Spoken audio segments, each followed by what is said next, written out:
Spit up. It's a fact of life when you have a new baby. Babies just can't help it. It's the way they're made.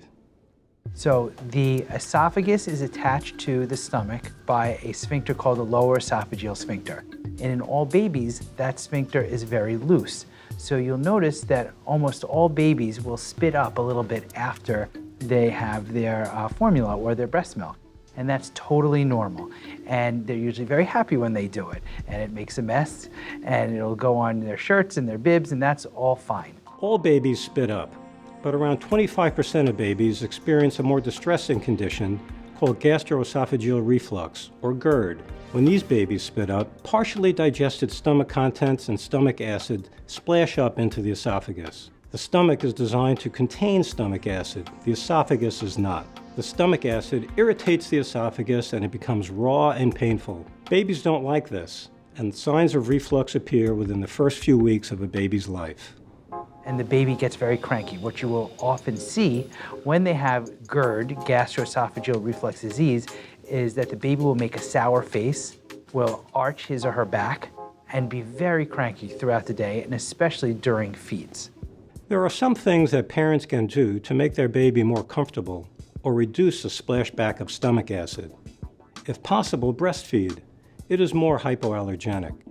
It contains enzymes that aid digestion, and it is digested quicker than formula. Mom may have to eliminate specific foods from her diet if an allergy is suspected. Give smaller feedings. This is easier on a baby's tiny stomach, and there's less to regurgitate. Burping frequently can reduce pressure in the stomach. Keep the baby in an upright position during feeds and for at least 20 minutes after a feeding. Let gravity help keep the acid down. Don't jostle or bounce the baby right after a feeding. Avoid tight clothing or diapers that can squeeze the torso. For sleeping, you can make baby more comfortable by propping up one end of the mattress. All babies should be laid down on their back, and a slight incline can keep stomach juices down. There are certain formulas that we can change to if the baby is having a reaction to the formula. Sometimes we use a lactose-free formula, or perhaps we'll use a formula that is not made from cow's milk, so the protein would be different. It could be a soy-based formula, or we have the option to use a formula that's broken down to all of its component parts. And babies seem to do better on when we change to those formulas. There is also an option of using some medication.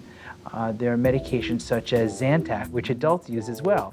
It's a medication we tend to use 3 times a day, and it decreases the acid content of the stomach secretions, which makes the baby much more comfortable with the feeds. Medications are recommended if a baby is failing to thrive with reflux. Failure to thrive might look like poor weight gain, refusing to eat, or evidence of an inflamed esophagus, or even the presence of chronic asthma and reflux. Medications are a temporary measure that will taper off. So instead of giving it 3 times a day, they give it twice a day.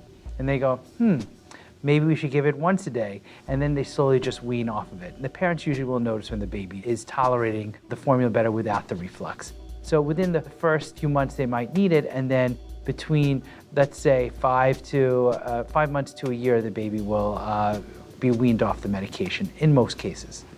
Reflux usually clears up on its own. Many babies outgrow it by 7 to 8 months, and most babies stop spitting up by the 12 months. Then, baby will enjoy his first birthday cake without the fear that it will come back up again.